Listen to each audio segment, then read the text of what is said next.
Well, welcome everybody. It's good to see you on this, autumn equinox afternoon. Did you know today is the autumn equinox? You see, come to these Fresh Expressions events and get educated. Fantastic. It's great to see you out there. Hope you are well and are having a good day. It's a beautiful day here in the Midlands and enjoying some wonderful sunshine. If you want to post where it is that you are from, post that into the comments box. That would be great. We'd love to hear from you.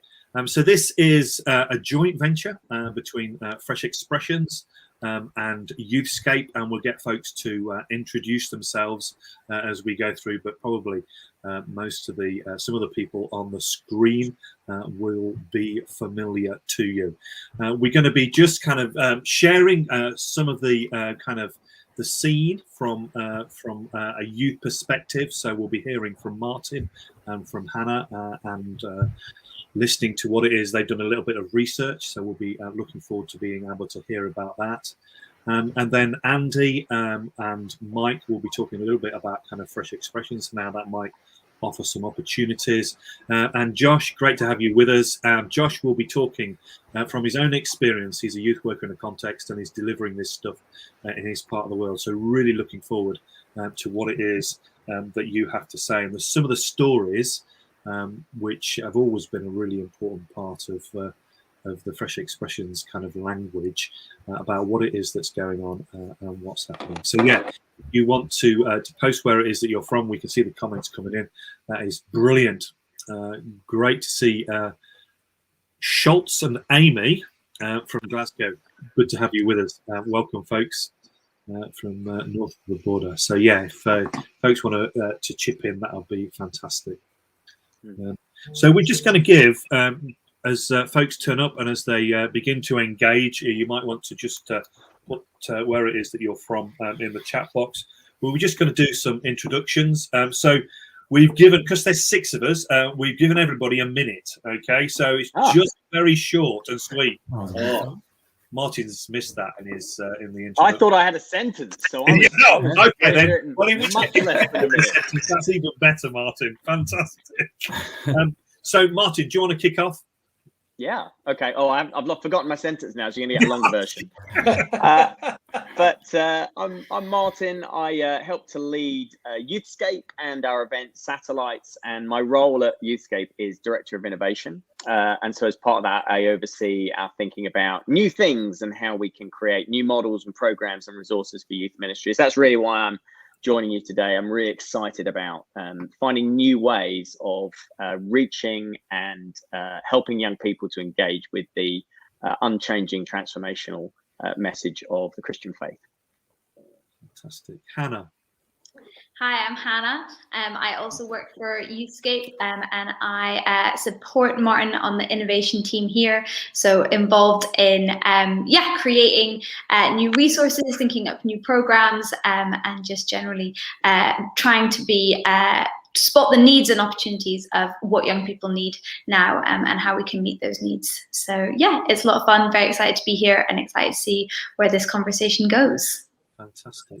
So just a shout out to Jenny in Durham, Andy in Littlehampton, and Annie, first time checking into FX. Great to see you. I hope this is helpful for you. Andy, do you want to talk about MYCN and why it is that you're involved in this space? Yeah, hi, I'm Andy. So I head up a thing called Missional Youth Church Network, which runs mainly in the north, but a little bit beyond. And we're trying to help youth leaders, churches, think and pray about how to develop new forms of church with young people. And I've got quite a bit of experience in working in Bradford. We used to do Sorted. Why they still do it, I don't. Working with young people, forming Fresh Expressions over there, which was great fun. And I'm passionate about seeing young people discover Jesus and, get on that journey of faith together with other young people. Fantastic, thanks. Josh, tell us about yourself. Yeah. Hi, my name is Josh. I work for an organisation called Church Army, and I'm based in Wrexham, which is in North Wales. My role is an evangelist, so I do a lot of different things within the community here to try and engage people with the gospel, but a lot of that is youth work. And for the last few years, we've been running a youth church, which is just organically developed about from some of the work we were doing with young people. So I'll be telling the story of that a little bit later on. Brilliant. Fantastic. And last but by no means least, Michael Moynagh. So, thanks, Tim. You were worried about what I was going to say there, weren't you? Yeah, I'm getting quite worried, actually. But yeah, I've been involved with fresh expressions of church, new forms of church the last 20 years or more, writing about them, researching them, supporting pioneers and so on. I'm currently a consultant to the New Congregations program in the Church of England Diocese of Oxford. And one of the things I'm involved with there is working with some of our youth workers to explore different ways of supporting youth workers as they seek to reach young people outside the church. Fantastic. Thanks, Mike. And last but by no means least, my name is Tim. I work for Fresh Expressions. I do 3 days a week as a networker and facilitator, which basically means I have a fun job of connecting with people who might be interested in discovering about Fresh Expressions. But also I do quite a lot of kind of coaching of pioneers. People are actually doing it on the ground and helping them to explore what it is that God might be saying to them and how they might take those thoughts or that kind of gut feeling and turn it into a reality so that other people get to know who Jesus is, which is what I'm really passionate about, why I'm committed to being involved with Fresh Expressions. So it's great to have you all here. I'm not quite sure whether it's Carly, Steve or Steve from Trenton, but it's great to have you with us. So fantastic. Thanks very much. So we're just going to dive into a little bit of research that Youthscape have done, just to kind of, if you like, just set the scene. You know, we've been through a massive kind of change and a massive kind of crisis, and it's really good to have some numbers, some data, so which one of you is starting off? That's me. Great, thanks, Hannah. No worries. So what we kind of wanted to do is just set the picture of what we feel is happening with young people right now, with youth workers right now. And yeah, as Tim mentioned, we'll share a little bit about a small research project that we did and the results from that. So I'm sure that you can all agree that the last year has been one of incredible change for young people. The pandemic has impacted them physically, socially, mentally, and academically. And perhaps one of the biggest thing that's been disruptive is the stop nature of lockdown, because those kind of stopping and starting of restrictions has interrupted school learning. It's had exams cancelled. The possibilities about future employment are all very uncertain. And this has created real feelings of instability about the future in young people. Those continual changes, along with a sense of kind of being forgotten by those in authority or not prioritized by those in authority, has created a real general loss of trust in adults and institutions amongst young people. Even now that things seem to be getting back to normal, young people are still facing a lot of anxiety around making up for this lost year, and also around keeping their freedom and what if lockdowns come back, what is going to happen in the next season. And so, yeah, a lot of anxiety, a lot of worry there. And so perhaps the biggest threat to young people's well-being right now is the emerging mental health crisis as a result of the pandemic. At the beginning of this year, Young Minds surveyed 2,500 young people and found that 67% of them believed that the pandemic will have a long-term negative effect on their mental health. while the British Science Association also revealed that at the end of last year, over half of young people believed that COVID-19 would still be having a significant impact on their daily lives in 1 to 2 years' time. So this isn't something that they think they're going to get over quickly. This is something that they know is going to be with them for a while, they're going to be dealing with for a while, and the kind of anxieties for that are continuing, and we're seeing that outplayed in youth work. And so I guess it's a question of where does that leave young people now? And Martin, I know you have some experience of that. Yeah. So I'm the youth worker at my church in Reigate in Surrey. I'll tell you in a moment about the work we've just been doing and how spectacularly that's gone wrong. But you know, my experience certainly chimes with that. I think young people are desperate for connection. They've all had all the sort of stop-start kind of periods of not being with anyone. Some of them locked away in a room for 10 days at a time without even being able to kind of connect with anyone. In fact, my own son is right now, he's 16, he's about to turn 16. His 16th birthday will fall in the middle of him being locked in our front room. Not locked, I'm not a monster, but shut in our front room for 10 days. And so, but also alongside that, there's this desperate need for some sort of stability. You know, adults used to know that they knew what was going on, they could tell you. Now adults don't know either. There is just this massive sense of instability that actually predates COVID. It has to do with the COVID crisis, the climate crisis. Climate crisis has to do with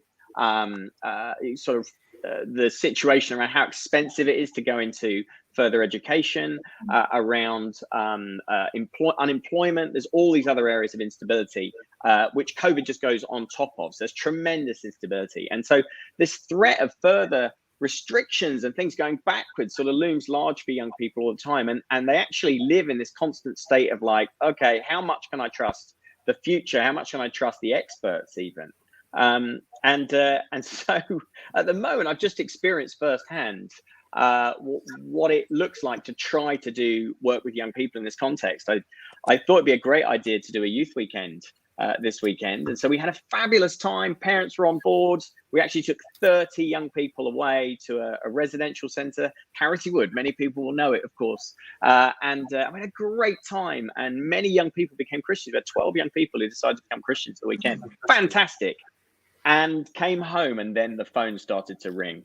And it was parent after parent saying, my child has just tested positive for COVID. And we're at 14 from the weekend who've got COVID. And that's really difficult, isn't it? It's difficult for us as youth leaders, pretty difficult for parents, particularly for the young people now locked away for 10 days, and for how we approach youth ministry. Hannah. Yeah. So it's been such a challenging period of time for young people, but also just for the youth programs that you're involved in. I mean, Martin, your story there shows just how much of a balance that is, trying to do the right thing while dealing with COVID as a reality and living with that. And the pandemic has severely impacted all those programs. So Sunday morning youth activities, midweek church programs, community outreach drop-ins, all of those, we have seen a loss in attendance. The Youthscape Centre for Research ran a small survey throughout the first lockdown. Hopefully you can see on the screen there, there's a little bit of the idea of the results that we found. So if you look at the graph on the right-hand side, you can see that across various activities, so that's whether it was in church or community or a Sunday morning thing, all of those, the average loss was 53% of young people in attendance. So a huge loss there, and it did then kind of slightly recover whenever things opened up again, but we're still seeing a real struggle with getting young people back in. The community youth work is the thing that was probably hit the hardest in that. We don't have a graph that shows it, but the numbers for that were far more significant. There was more young people attending community youth work beforehand, potentially because there was stuff happening in schools and things like that. And so they were really heavily impacted by the closure of things during 2020. And so, while youth group numbers are slowly on the rise now that the in-person youth activities have resumed, engagement is still far lower than before, which is really sad to see. And it's hard to know how youth programs are going to recover from that, and where to go next. Martin, I don't know if there's something you want to add in around that. Well, just that there is now this nervousness. I mean, as my example has proved, like quite reasonable nervousness around going back to normal with youth work, with young people who are largely all unvaccinated at this stage. My hunch is that, having spoken to parents, the take up of among teenagers of the vaccine is going to be nowhere near as high as it has been among the adult population. I think there's real reticence to subject teenagers to a vaccine that's not been around for very long, and I understand why parents would feel like that, because they love their children so much. Of course they care about what goes into their bodies. Let's not get into that debate now, but I think what that does is it means that we're still going to be working with a largely unvaccinated group for quite a while, and so youth events and gatherings do become this sort of potential COVID hotspot, and we still haven't figured out what it means for us to live with COVID, but that's surely where it's going. So you've got youth workers anxious about, the longer we spend away from young people, the more of them drift away, or the further they drift away from us. Also a wide recognition, I know we're going to talk about this in a second, Hannah, that the online kind of experiment was great, but it is not the future. Online youth work is not the future of youth ministry. And so I think youth programs at the moment are stuck in this sort of, what do we do? How far do we open up again? And that's the challenge that we have to try and address with innovation. Yeah, for sure. So youth programs have struggled, young people have struggled, and youth workers themselves have struggled. It has been a massive challenge for youth workers, whether they are volunteer youth workers or employed by churches, to kind of adapt and cope with these constantly changing guidelines, and what you are allowed to do and what you aren't allowed to do. It's been a really full-on year. Tim, would you mind popping that graph back up again there, or that slide back? Sure. So great, thank you. So in that same piece of research that we're talking about, that was done by the Youthscape research team, we questioned a whole variety of youth leaders around what their plans were and what they had done as a result of going into lockdown. And so that graph on the left shows that the kind of two main strategies were either to stop altogether, so that's 35% of groups and activities just stopped, which in itself is heartbreaking, or 61% moved online. So that is a huge chunk, and it is really great that youth work was able to move online in a lot of capacities, but that presented its own set of challenges. Do I use Zoom? Do I use YouTube? I don't have an online safeguarding policy. How do I sort that? I know that many of my youth work friends were desperately trying to find online games that would work, and that you could play with young people over these platforms, and kind of that need to constantly be flexible to keep up with the latest government guidelines is just a lot of pressure and a lot of uncertainty for youth workers to be living with. And I feel like there's a real exhaustion amongst youth leaders, and they are maxed out thinking up creative ways to reach out and engage with young people, both in and out of church. And I think that, as Martin has kind of already hinted, that we are in like a prime moment to be like, right, what do youth workers need? How can we support them and come up with new and innovative practices to reach out to young people, to the young people around us? Martin, was there anything else you wanted to say? Just one very final thing from me, just to say, I think youth leaders, particularly paid youth leaders, feel like they're in a very fragile place. They may be in a fragile place with their own kind of mental and emotional health, and understandably so at the moment, but also because of a lot of people were furloughed.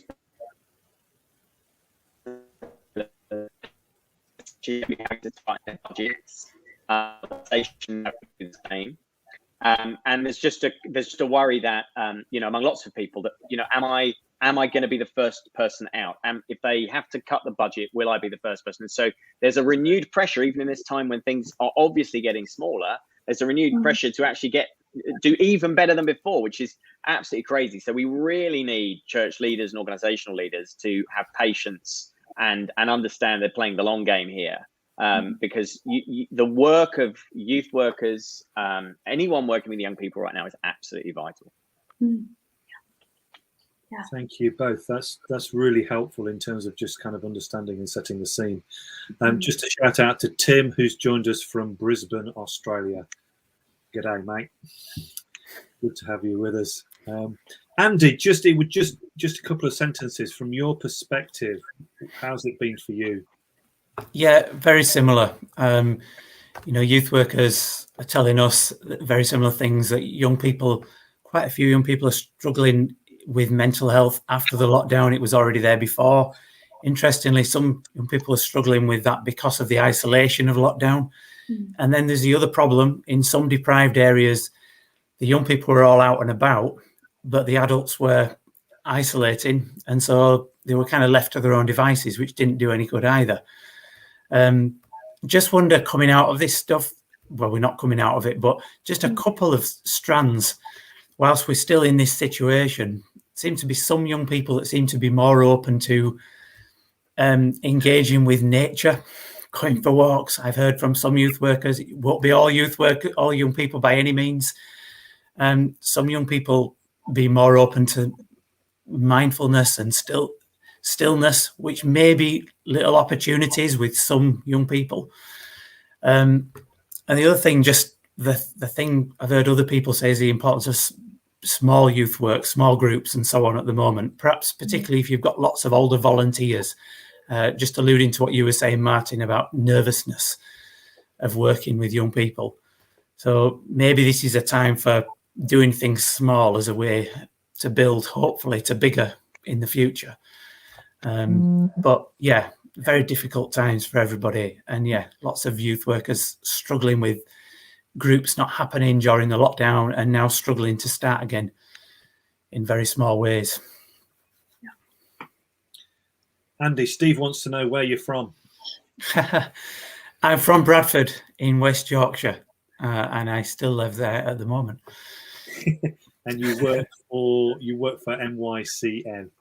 Yeah, which is Archbishop of York's Office, Youth Trust and Church Army. Brilliant, great, thanks. So we did ask the question, and just in terms of kind of, getting some feedback, what's been the impact of COVID on young people? Thanks, Schultz, and Amy, for your kind of feedback. 70% of our church-based young people and our youth drop-in just disappeared. I mean, that is, yeah. And I mean, if we had that in a church congregation context, there'd be, and that may well be happening. But I think it's really interesting. And Stephen too, thanks for your kind of the comments in there, and that kind of plans and yet not plans, and just still seems, I know, speaking from my own personal perspective, it still seems as though we're still living in between times. And actually planning is really, really difficult. So we're going to move on, and we're going to hear. So thanks, Martin and Hannah, for that. Are really, really helpful. Great to hear. Well, it's not great to hear. It's good to know where it is that we are in terms of the context, which I think is really, really important. And I'm going to hand over to Josh, who's going to tell us something about some of the work that he's involved in his part of the world.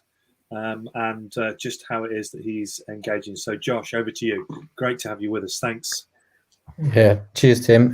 Just going to shift gear a little bit and go kind of back in time. I'm just going to tell you the story of me, of the work I'm involved in here in Wrexham, and of how we've seen youth church grow in a non-church context, if that makes sense. So a little bit about me. So I worked, as a lot of you will do, as like a church youth worker for a number of years in Liverpool, doing all the kind of normal stuff. So we had like, a range from like an open drop-in youth night once a week where everyone brought their friends, and then we built that right up to like Bible studies, youth discipleship courses, young people getting involved in church life and things. So that was great. And then after a couple of years, it was kind of God's plan that I go somewhere else. So I ended up working for Church Army, which is probably quite well, it was very different context for me. So it was almost flipping it on the head. So where in the past I'd started from, here's your church, here's your resources, here's some young people already to build community around and grow that up. Whereas Church Army, they kind of look at places that are, well, we'd say unchurched, but not a lot of people engaging in faith. The churches that are around are really small, often with elderly congregations. And that's where I was put in Wrexham. So I'm based on a council estate called Kaya Park Estate. It's quite big. It's between about 12 and 15,000 people working on it, living on it, sorry. And the church is there, very, very small, struggling. A lot of people not engaging in, and particularly young people. So there was a team of us, team of two, and we were kind of given this brief to go out and I suppose go the places that the church couldn't. And it looks like a lot of different things, but for me, with my youth work background, it made sense to have a look at the young people. So I started initially in the first year just trying to get out and about in the different parts of the community I could. So that meant like doing some detached work in schools, meant running a load of football coaching sessions. I think people just hear the Scouse accent and assume that I know what I'm talking about with football. So yeah, I ended up, which is fine by me because I absolutely love football. But yeah, I was doing that in like some secular youth centres in a few different schools, and just kind of built up a bit of, I suppose it's kind of earned people's trust that way. Met a lot of young people. But after a year or two, I was feeling a bit difficult because we didn't really have a base. So everywhere I was meeting these young people, it was on someone else's terms. So whether that's in a school or whether that's in a secular youth centre, I couldn't really move on with sharing the gospel as much as I wanted to. So just praying this through, and amazingly we were given this old disused tin Methodist chapel. I don't know if you've ever seen them, but at first, so it's like hadn't been used as a church for a number of years. At first I was offered it and went in, and it's just got that smell, that smell of a church that reminds you of being 7 years old, forced to a Eucharist, and just it had that. So I was like, no way. But the one saving grace it had was it's right next to the secondary school that 80-90% of the young people from the estate go to. So we kind of prayed through, took a risk on it, and we're really lucky with funding. So over the years, we're able to transform that into a place that, the way I would describe it is, we tried to make it a place that young people want to be. So instead of, we ripped out all the pews, we ripped out all the dusty carpet. It seemed to have like 1 million hymn books in, even though it probably could have only held about 50 people, absolute maximum. Like 6 lecterns, 2 organs, we got all that gone, and replaced it with like televisions, games consoles, couches, a pool table, all the sort of usual stuff that would attract young people. And it kicked off. So we started off doing that, like drop-ins after school with no sort of structure, literally thinking, let's get these young people in, help them to make the space their own and get alongside them, really. So we did that for a little bit. Then naturally that changed into we added on top of that like an evening youth club. And at that evening youth club, we just did like 5 minutes, quick sharing the gospel, leaving that with them, carry on engaging alongside them, chat a bit about it. And gradually what we saw over, say, a year or so was this real community developing amongst the young people. They were feeling like it was their space. They were taking ownership of it. They were inviting their friends. And they were starting to ask questions and engage with us on the faith side of it. Whereas before, that was just something that wasn't on their radar. So some of the questions that they asked just showed like a enormous ignorance for things that I suppose I took for granted that people know about faith, Christianity, like just questions about the virgin birth. They couldn't get their head around it. They couldn't get their head around like, who's Jesus, who's God? Does God hate this, that, and the other person? And it was all just like, it was like Chinese whispers. So there was like a seed of something in the Bible there, but it had just been changed. So that was great. And then, so after a year and a half, we decided to take a risk and took 6 young people on a Christian camp. And they were kind of the ones that I knew I could trust. And they were the ones that were like there every week, not making too much trouble. So we took them away, and I was just like, I just want to expose them to other young people that have got a faith, to what it's like to be in a worship environment that is actually geared towards young people. So we took them to this camp, just kind of expecting nothing really. It was like, let's just give them a great time. And then they absolutely loved it. And I remember being it's actually really funny. So every night there was like a main meeting, and that would have like singing. We had a full band and stuff. Someone would talk for a bit in a big tent. And I remember the first night, so there's like a row, we had 3 girls with us. They were sat on a row, and then behind them was like a couple of leaders. So as soon as the worship starts, big sound, music, there was leaders behind them, like just going for it. So like hands in the air, like all this sort of stuff. And 3 girls in front just turned around and were just looking at them like, what are you doing?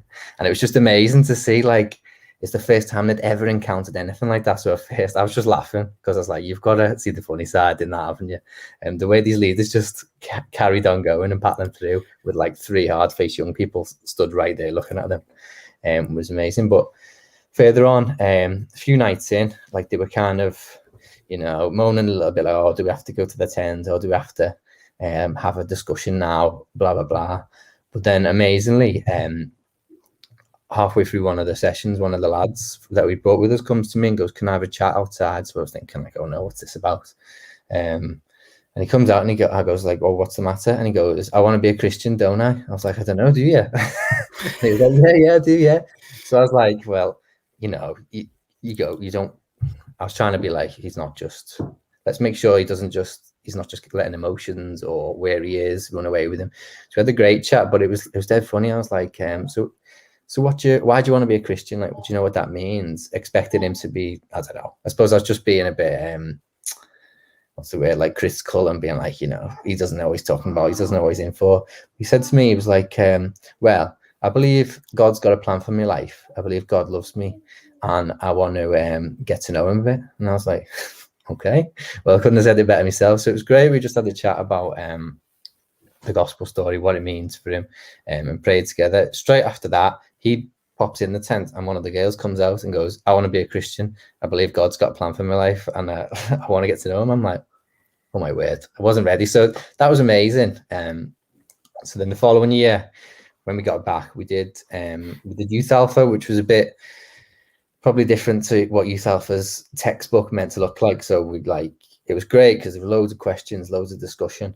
But we'd do it one week with like, say, 8 young people had come, and then the next week 8 different young people had come in the place of the first one. So it was just chaos. But again, I would just say it's great because we got to unpack things of faith. We got to share things rather than actually seeing loads of people come to faith on Youth Alpha. We just got to explore stuff with them and have deep conversations. So that was good. Following year, more of them wanted to come to camp. So we took like, I think there was 12, and 3 more of them became Christians in similar sort of ways, but this time it was a bit more dramatic. So like one of the lads, so this time as well, there was a lot more moaning about the evening meetings because it was a fuller camp, so they didn't have chairs, so they had to sit on the floor, and it was like you were trying to get them to do the worst thing in the world, like sitting on the floor. So one of the lads comes up to me halfway through, can I go get a drink? I was like, yeah, fine. Goes and gets a drink, comes back, finished the meeting.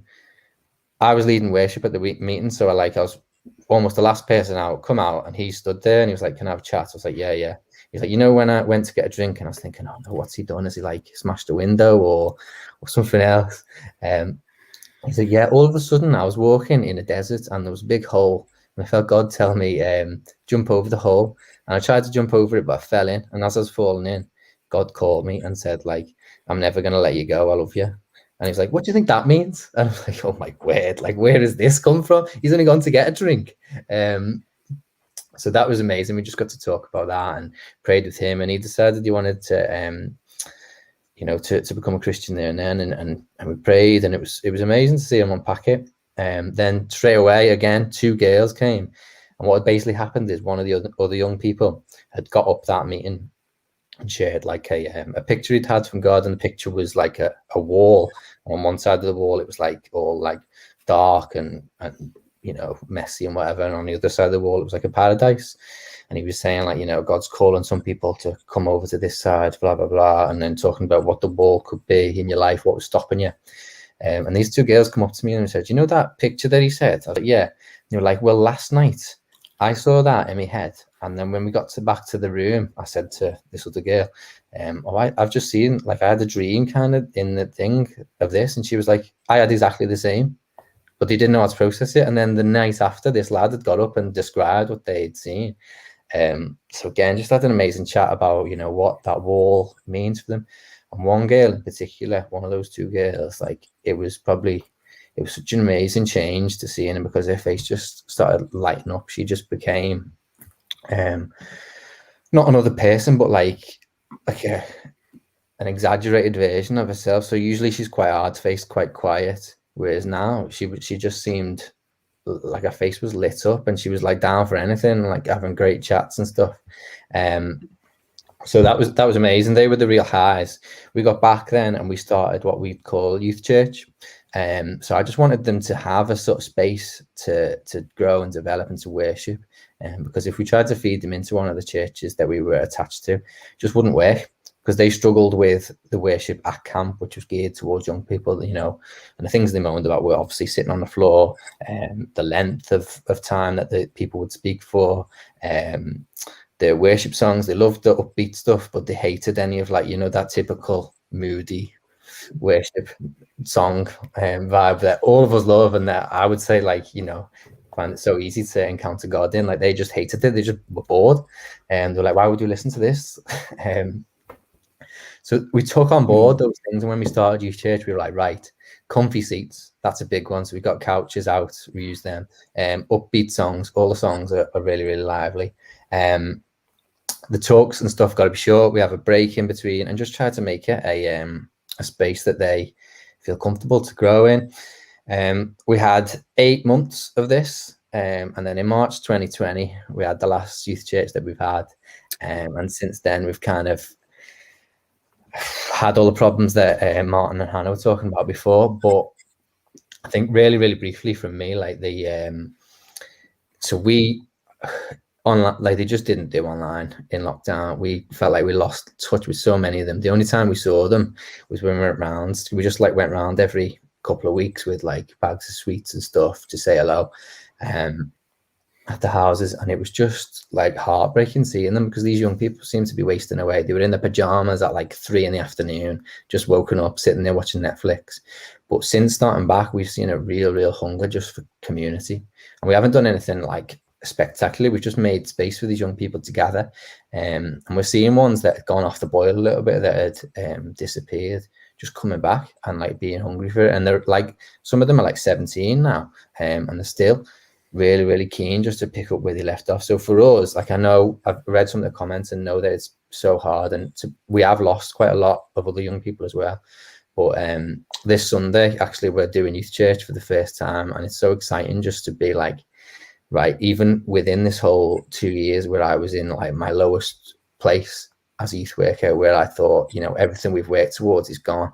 God has been so faithful, and is not kind of picking up where he left off, but doing something new and doing something different. And I think the challenge is to kind of allow him to do that. And I know there's so many more stresses and things that are around now, and I do appreciate those.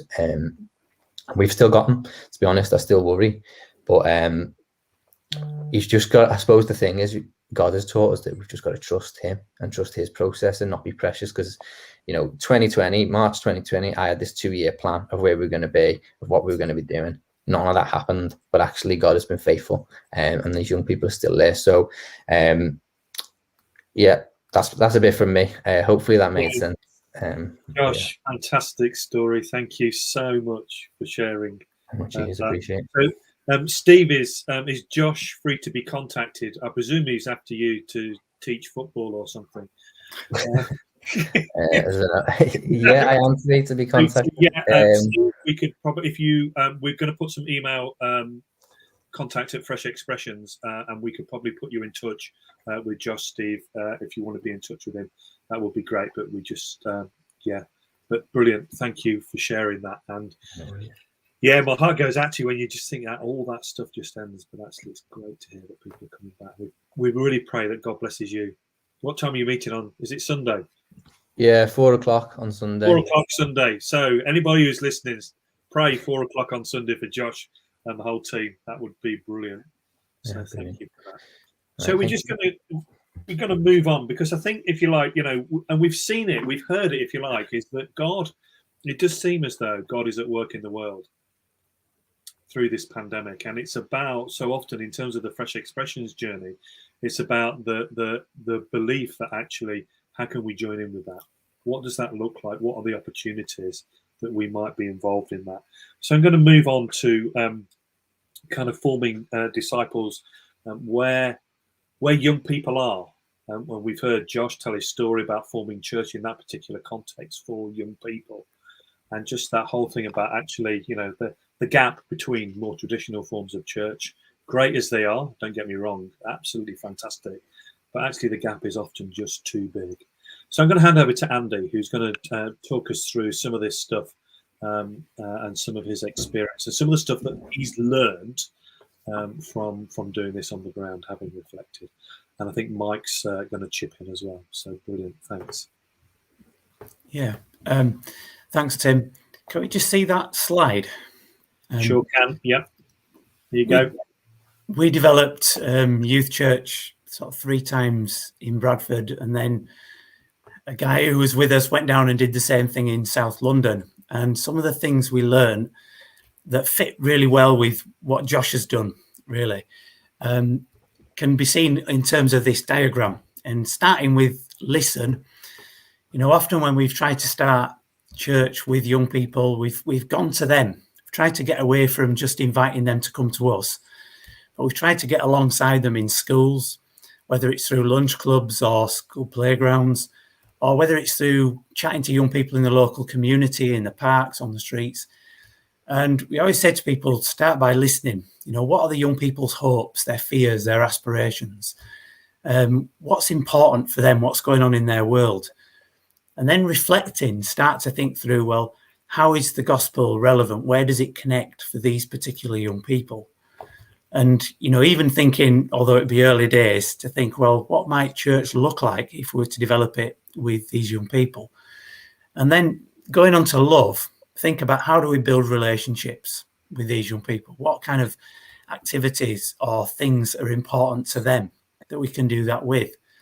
And often we'd end up starting an after school group, or perhaps more usually an evening session, maybe in a church hall, but it could be anywhere, where we just gather the young people that we were starting to build a relationship with, and then form a session around what's important to them. So we'd ask them what kind of activities and things you'd want to do if we're meeting together. And in Bradford, we ended up meeting in 2 different church halls, a couple of miles away from each other. And some groups would like to do typical youth drop-in activities, table tennis, arts and crafts, pool, that kind of stuff. Others would like things that are a bit more niche.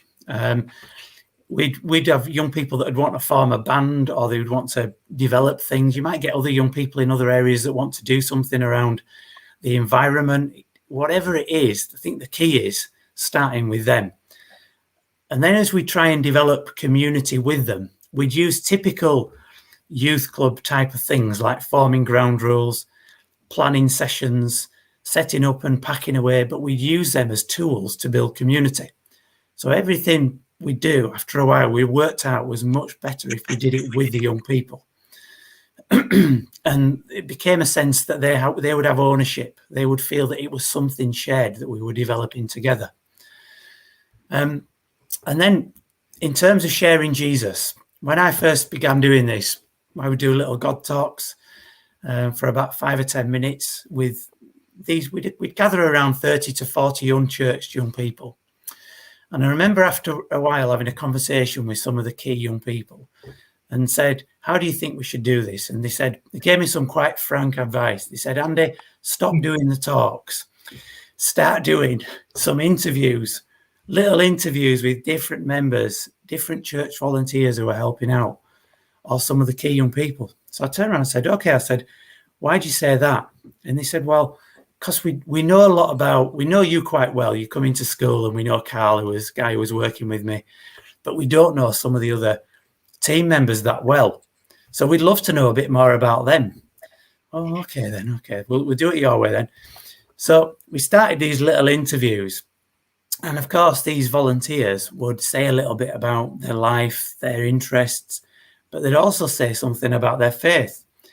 And that sparked a lot of interest with the young people. Oh, they're interested in this Christian thing as well. And oh, that person's interested in this Christian thing. And then as time went by, as some of the key young people started to become Christians, we'd interview them as well. So you get these older young people who were unchurched, who had just been a Christian for 2 minutes. They would be sharing their little story. And then the younger ones would become much more interested than if it was me probably talking about it. So that was one way of sharing Jesus, not the only way. And like Josh, we'd take young people and we'd encourage people to take young people to summer camps such as Soul Survivor, but of course that's now gone. And of course there's satellites emerging, things like that, where they can meet other young people who are coming to faith or exploring faith. That seems really important. And after a while, when these community groups would be running, we'd then start to look, who are the young people of peace? Who are those who are open to God? Who are those who are warming to this vision of creating youth church? And we'd take them and we'd form little small groups with them where we could go a bit deeper, explore faith, perhaps experiment with prayer, because some of them have never prayed before. And the two sort of key principles I always say with those things is, number one is be intentional. You know, it can't be a drop in, another drop in. It's got to have something where you're definitely discussing, exploring faith. But the balance of that is start where they're at and go on a journey. So if you've got 12-year-olds that have come straight from school, that have no experience of Christianity, they're not even, well, they're only just asking the questions, you might find you're getting 5 minutes of discussion at first and 30 seconds of prayer. But that's okay, because by the time they're 15, you'll probably find that you're having 20 or 25 minutes of discussion and 10 minutes of prayer. So take them on a journey. Don't overload them too soon. After a while of having some little groups, we then see that some of them were connecting with God, coming to faith. So I think it's then a good time to start saying, well, what might worship look like with these young people? And we sit down with them and plan worship and maybe do that. And that may be on a different night, or it might be that the small groups do a discussion one week, or they do worship on alternate weeks. And the worship would be a space to kind of go deeper with prayer, have some deeper teaching. Really interesting thing is, we found with different groups of young people down the years that we'd have to change the worship style depending on what kind of thing they're connected with. And we'd have charismatic one week, something that looked a bit like Soul Survivor. We'd have liturgy a few months later as the young people changed. So we just changed the blend depending on who the young people are. And by doing that, we travel round, and we'd help people to travel round that learning journey, the Fresh Expression learning journey, and just found that was a great way for unchurched young people to come in, maybe not even asking the questions about faith, but through relationship and community to then start being exposed a bit more to think about whether that's something they want to explore.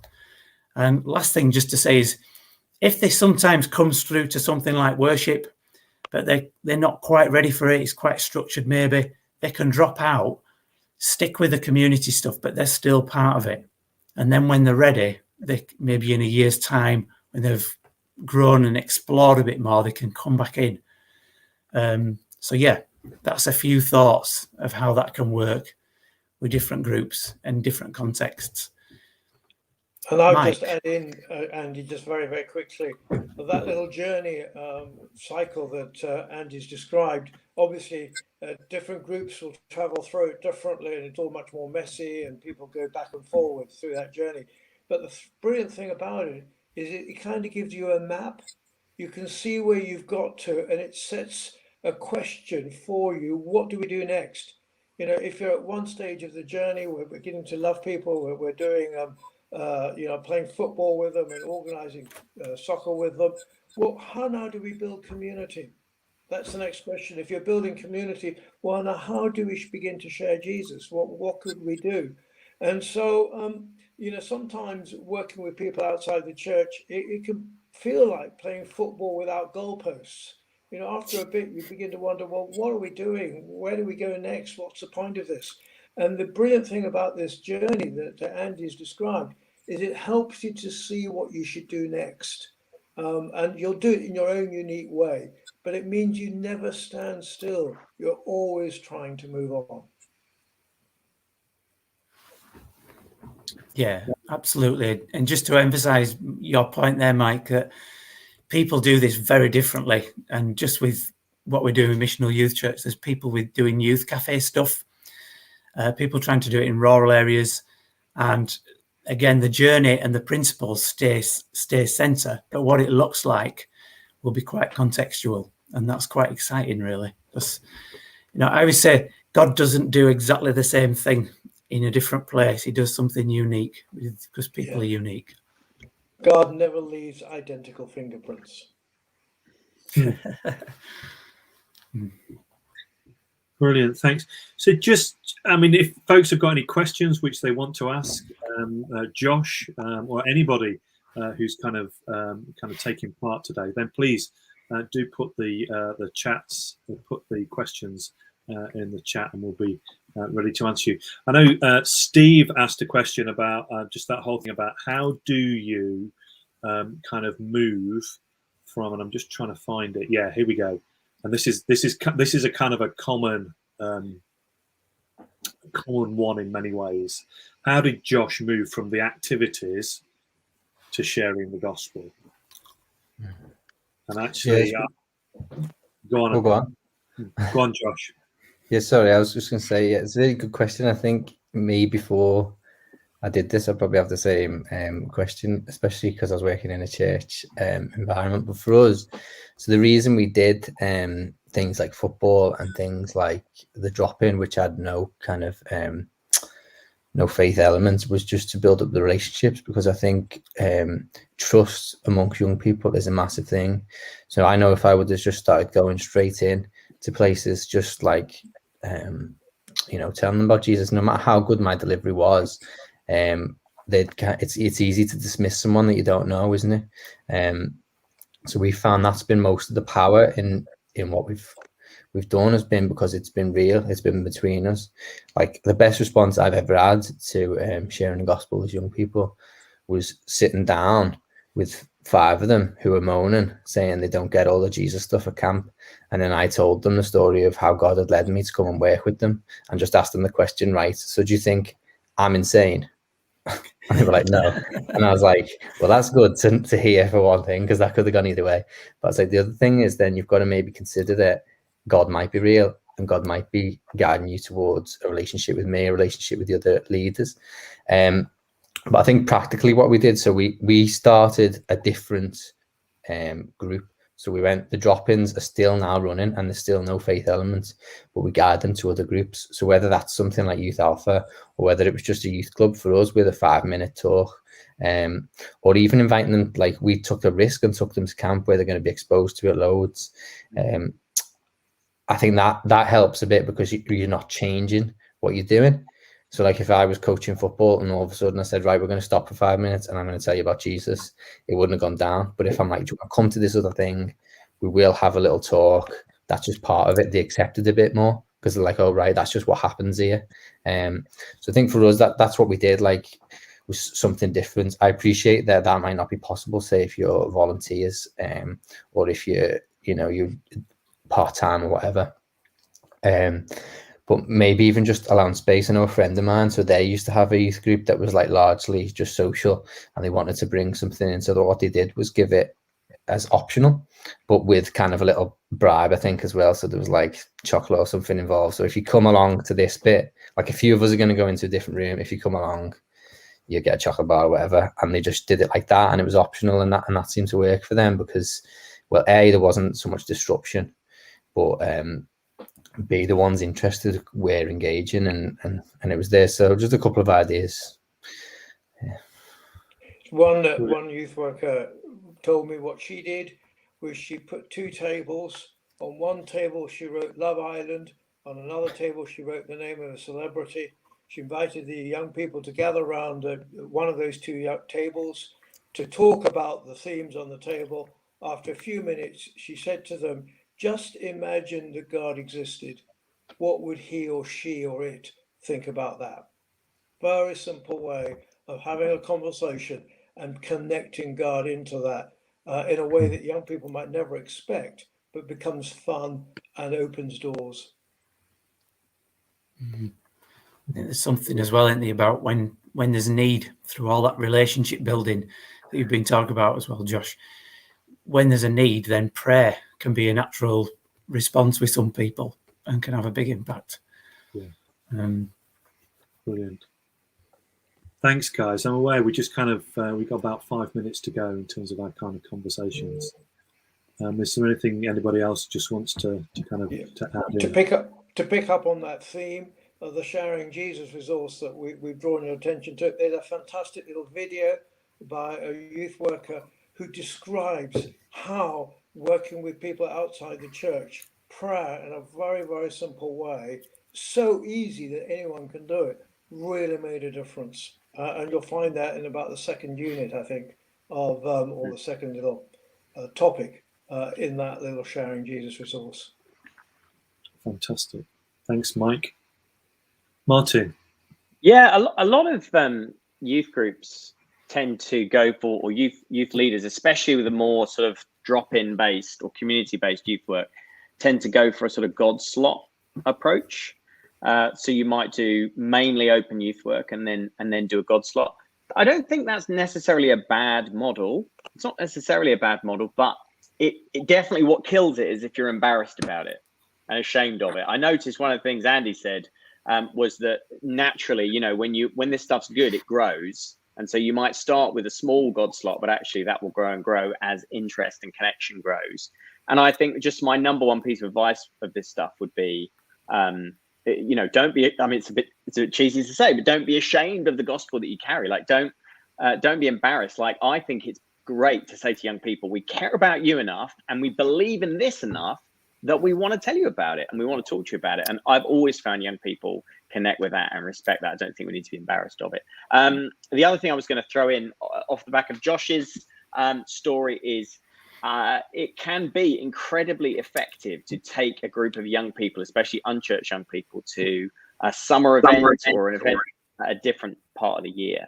And we are working on a new one at the moment, which will be very much in the tradition of Soul Survivor, which has come to an end. And so next summer, we're launching a new event called Satellites. It's at Peterborough between the 9th to the 13th of August. And bookings have just opened up for that. You can find out more at wearesatellites.com.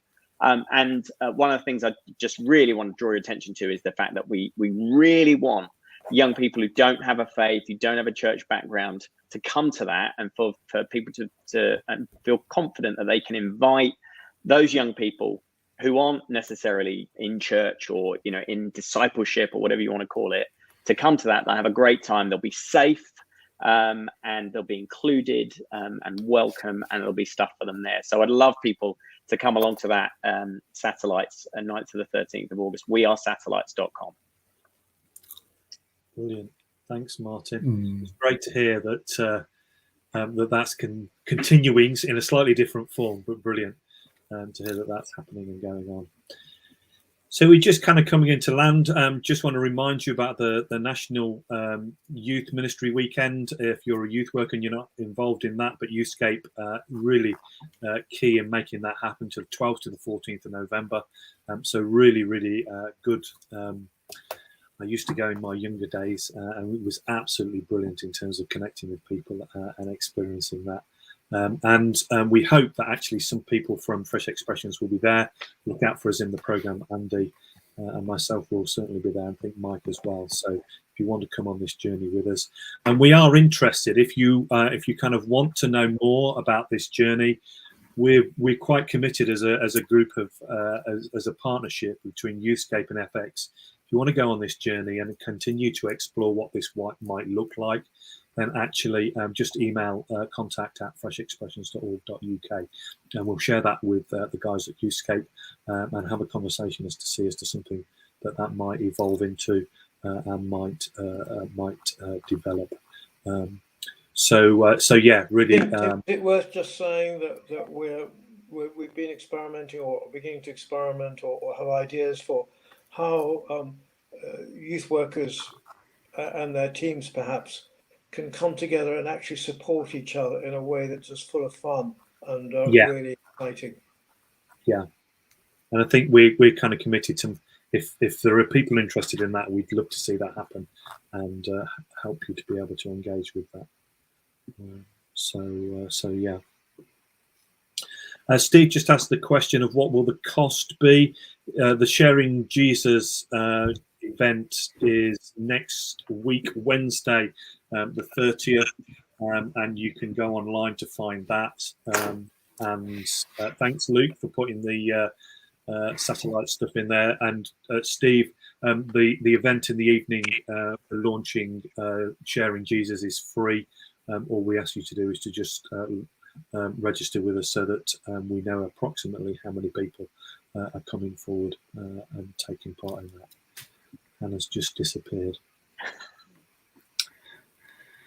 So, okay. Well, I think we're about done in terms of this conversation. I hope that it's been a helpful conversation for you, and it's been something that. Oh, let me just add. Welcome back, Hannah! Yay!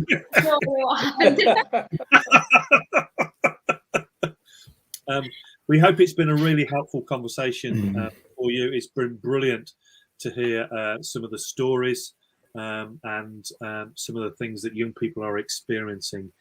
And it does seem as, I don't know, it seems to me, I don't know what other people think, but there is an opportunity out there for us as Christians to share faith, and not in an unhelpful way, but in a generous, supportive way.